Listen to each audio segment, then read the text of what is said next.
What happens when two powerhouse women in entertainment clash over something deeply personal? What unfolded between Trisha Yearwood and Kelly Clarkson was unlike anything daytime television had ever seen. The tension was so thick you could cut it with a knife hand by the end of it. One of country music's biggest stars was walking off stage in front of millions of viewers. The Kelly Clarkson Show was supposed to be a routine promotional appearance for Trisha Yearwood. She was there to talk about her latest cookbook, share a few heartwarming stories about life with Garth Brooks, and maybe even sing a little something for the audience. Kelly, as always, had done her homework, preparing thoughtful questions designed to highlight Trisha's warmth and charm. The studio was buzzing with excitement, phones ready to capture what everyone expected would be another light-hearted celebrity interview. But from the moment Trisha walked onto that stage, something felt off. Her usually radiant smile looked forced, her posture stiff. And there was a guardedness in her eyes that Kelly noticed immediately. The first few minutes went smoothly. Kelly praised the new cookbook and asked about Trisha's inspiration for blending Southern comfort food with healthier twists. "You know, Kelly, cooking has always been my therapy," Trisha replied, her tone carrying a subtle edge that most viewers likely missed. "When life gets complicated, when people start making assumptions about your personal life, the kitchen is where I find my peace." Kelly's eyebrows lifted slightly at the unexpected turn in the conversation. "That's beautiful, Trisha," she said warmly. "And speaking of your personal life, I have to say you and Garth seem more in love than ever. What's the secret to keeping that spark alive after all these years?" The question lingered in the air a beat too long. Trisha's jaw tightened almost imperceptibly before she answered, her voice calm but deliberate. "Well, Kelly, I think the real secret is respecting boundaries. Understanding that some things should remain private, especially when you're in the public eye." Kelly sensed the shift immediately. The easy, friendly tone was slipping away, replaced by something much more charged. She glanced toward her producers, who looked just as puzzled by the sudden tension. "Of course, privacy is so important," Kelly replied carefully. "But your fans love seeing glimpses of your life together. The social media posts, the way you support each other's careers. It's really inspiring." Trisha leaned forward slightly, her expression hardening. "You know what's not inspiring, Kelly?" she asked, her voice lower now, but laced with emotion. "When talk show hosts start spreading rumors about people's marriages based on nothing but gossip and speculation. When they take a simple photo or a casual comment and twist it into some dramatic narrative for their viewers' entertainment." The studio fell completely silent. Kelly blinked, clearly caught off guard. "I'm sorry, Trisha," she said carefully. "I'm not sure I understand what you're referring to." "Oh, I think you understand perfectly," Trisha shot back, her southern drawl becoming more pronounced as her emotions rose. "Last month, on this very show, you spent 10 minutes dissecting a photo of me and Garth at a restaurant. You questioned why we were sitting across from each other instead of next to each other. You wondered aloud if there was trouble in Paradisol because we weren't holding hands in a single picture." Kelly's face flushed as the memory surfaced. She had indeed analyzed celebrity photos with her audience during a light-hearted segment, never realizing it might have real emotional consequences for the people involved. "Trisha, that wasn't meant to be malicious," Kelly said softly. "We were just having fun with celebrity spotting. I never intended to imply there were problems in your marriage." Intent doesn't matter when the damage is done, Trisha countered, her voice rising slightly. "Do you know what it's like to have your mother call you crying because she saw a talk show host suggesting your marriage might be in trouble? Do you know what it's like to have your stepchildren worry that their family is falling apart because some television personality decided to turn your private dinner into public speculation?" The audience sat frozen, realizing they were witnessing something raw and real far beyond the polished conversations of daytime. TV Kelly's usual poise seemed to desert her as she struggled for words. Finally, she looked at Trisha and said quietly, "I'm so sorry. I had no idea that segment caused you and your family such pain. That was never my intention," Kelly said softly, her voice barely steady. But Trisha wasn't finished. The floodgates had opened, and years of pent-up frustration with media speculation came pouring out. "Your intention doesn't erase the hurt, Kelly," she shot back. "And it's not just you. It's this whole culture, this obsession with treating people's lives like entertainment. Like every aspect of who we are is fair game just because we're public figures." Her words echoed through the silent studio. Kelly took a slow breath, trying to regain control of the interview. Her tone shifted, becoming calmer, more professional. "You're absolutely right," she said carefully. "And I want to use this as a learning moment. How do we, as people in the media, do better? How do we respect those boundaries while still connecting with our audiences?" For a brief second, it seemed like Trisha might soften, might take the olive branch Kelly was offering, but then something flickered in her eyes, and her next words sliced through the air like a blade. "You want to know how to do better, Kelly? Stop pretending you care about boundaries when your entire career is built on crossing them." The words hit the room like a thunderclap. Kelly's face went pale, and the audience shifted uneasily in their seats, realizing they were witnessing something far beyond a tense interview. It felt deeply personal. Kelly's voice came out in a near whisper. "Trisha, I think that's unfair. I've always tried to be respectful in how I approach these topics."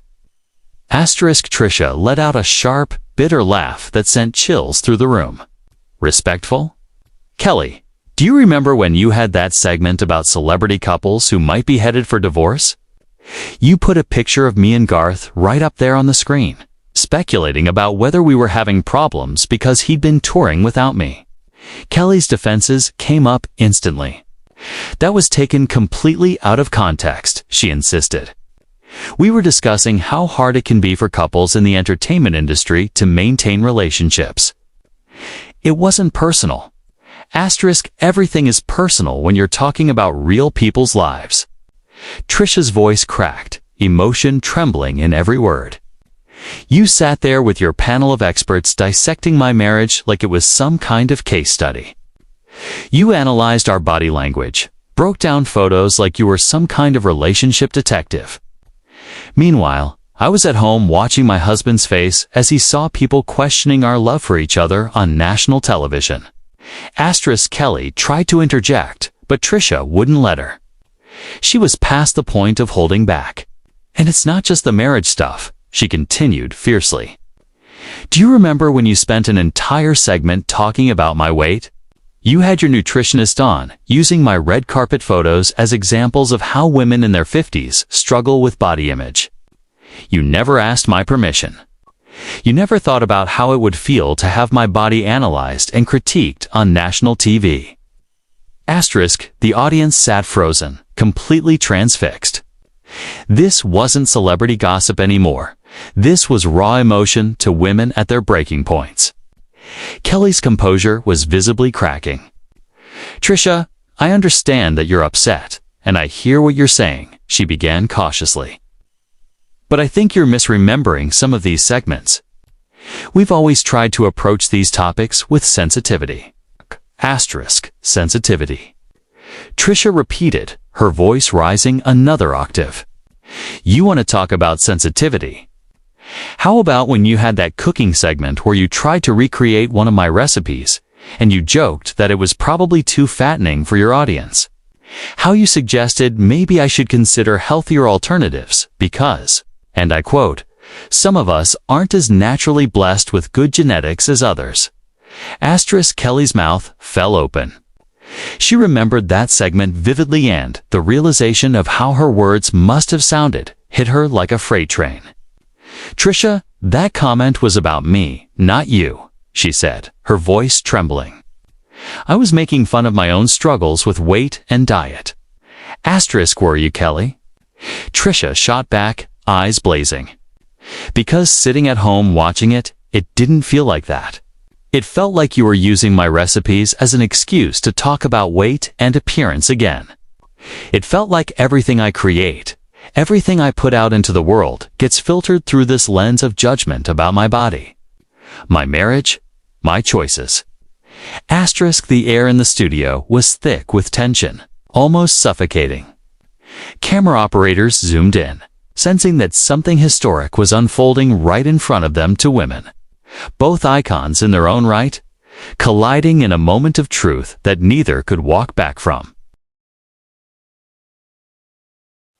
Kelly's producers were frantically trying to figure out how to handle the situation, but neither woman seemed aware of the chaos unfolding behind the cameras. They were completely locked in on each other, their emotions raw and unfiltered. Kelly took a steadying breath, her voice trembling slightly as she said, "Trisha, I can see that I've hurt you, and that was never my intention. But I have to ask why.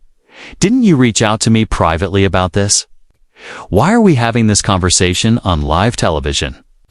Trisha's laugh was sharp and humorless. "Oh, I did reach out, Kelly, 3 times. I called your production office after that marriage speculation segment. I sent a personal email after the weight comments. And I even had my publicist contact your people after you spent 20 minutes analyzing my outfit choices, suggesting I might want to update my style for my age." Kelly looked genuinely stunned. "I never received any of those messages," she said. "Maybe you didn't personally," Trisha replied, "but your people did. And every time I was told the same thing. We'll pass it along. Well, I'm here now to tell you that it doesn't have to work this way." She leaned forward, her eyes blazing with intensity. "You have a platform, Kelly. You have influence. When you make casual comments about people's lives, when you treat real human beings like characters in some ongoing soap opera, there are consequences, real consequences for real people." Kelly's face softened as she began to realize the gravity of what was happening. "Trisha, I want to make this right," she said earnestly. "Tell me how to make this right." Trisha stood up, her voice trembling with emotion. "You want to make it right. Stop treating people's pain like content. Stop turning personal struggles into talking points. Stop pretending that because someone is famous, they stop being human." The studio was dead silent except for the faint hum of cameras and equipment. Kelly remained seated, looking up at Trisha with remorse and confusion. "Please don't leave like this," she pleaded. "Let's work through this together." But Trisha was already removing her microphone, her hands shaking slightly as she fumbled with the wire. "I've spent 20 years in this business being polite, being accommodating, being the good guest who laughs at the jokes and plays along with the games. But I'm done pretending this is okay." She looked directly into the camera, addressing the audience at home. "To everyone watching, remember that the people you see on television are real human beings with real feelings. We're not characters in your favorite show, we're mothers, wives, daughters, and we deserve the same respect you'd want for your own family." Kelly made one last desperate attempt to salvage the moment. "Trisha, please sit back down," she said, her voice breaking. "We can use this as an opportunity to have a real conversation about media responsibility and how we can all do better." Trisha paused at the edge of the stage, turning back to face her one last time. Her voice was quieter now, but somehow even more powerful. "Kelly, I want you to understand something. This isn't about being mean or vindictive. This is about being heard. For years, I've watched you and other hosts turn people's lives into entertainment. And I stayed quiet because I thought that was just part of the business. But silence makes you complicit." Kelly's eyes filled with tears as the full impact of Trisha's words sank in. "Trisha, I never wanted to hurt anyone," she said through shaky breaths. "I was just trying to connect with my audience, sharing observations about the world we all live in. But that's exactly the problem, Trisha replied, stepping closer to Kelly's desk. You think you're just sharing observations, but you're shaping narratives. You're influencing how millions of people think about someone. You're creating a story that didn't exist before you told it. The audience was riveted. Phones raised not to post to social media, but because they sensed they were witnessing something that would be remembered for years. Asterisk. Kelly wiped her tears away with the back of her hand, her voice trembling. Then how do I fix this? How do we fix this industry? She asked. Trisha's tone softened, but her conviction remained. You start by acknowledging that what you do matters. Every joke, every casual comment, every speculation, it all matters because real people are on the receiving end. Did you ever think about how those celebrity couples you joked about might feel watching that segment? That maybe some of them were already struggling, and your public analysis could make things worse. Kelly's voice dropped to a whisper. No, I didn't think about that. Asterisk, and that's the heart of the problem, Trisha said firmly. The industry has trained all of us to stop thinking about the human cost of entertainment. We've created a world where anything goes as long as it gets ratings or clicks or engagement. But behind every story, every photo, every piece of gossip, there's a real person trying to live their life. She stepped closer to the edge of the stage, her voice growing stronger. Do you know what it's like to have your appearance critiqued by people who've never met you? To have your every public moment dissected for signs of trouble or drama? Kelly shook her head. No, she admitted softly, her voice breaking. Asterisk, well, I do, Trisha said. And I'm here to tell you, it's exhausting. When you turn people's pain into content, when you turn real struggles into talking points, you're not just entertaining your audience. You're teaching them that it's okay to treat human beings like objects for their amusement. Kelly nodded slowly, tears still glistening in her eyes. You're absolutely right, she said. And I'm ashamed that it took you walking onto my stage and saying this for me to finally understand. But what do I do with that shame? How do I move forward? Asterisk, for a brief moment, Trisha's expression softened. You use your platform differently, Kelly. Remember that the people you talk about are watching. Before every segment, before every comment, ask yourself, would I want someone to say this about me or someone I love? If the answer is no, then don't say it. The studio was so silent that even the sound of the air conditioning was audible. Everyone knew they were witnessing a pivotal moment.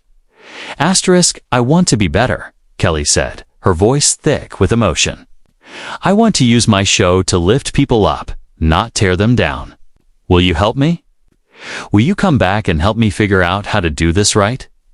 Trisha shook her head gently, a sad smile crossing her face. Kelly, I can't fix this for you. You have to examine your own content, your own choices, your own impact.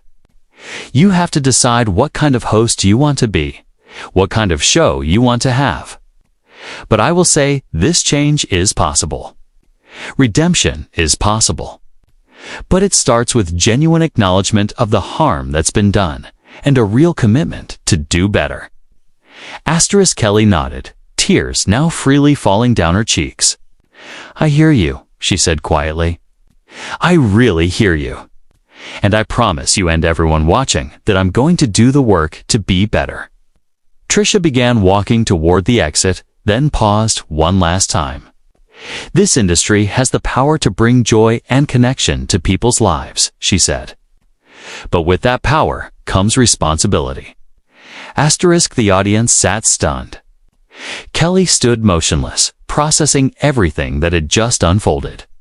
The cameras kept rolling as a tearful host and a resolute guest created a moment that would be discussed for years to come. A moment that transcended entertainment and became something far more profound. It was a reckoning, a wake-up call for an entire industry, delivered by a woman who had finally decided that staying silent was no longer an option.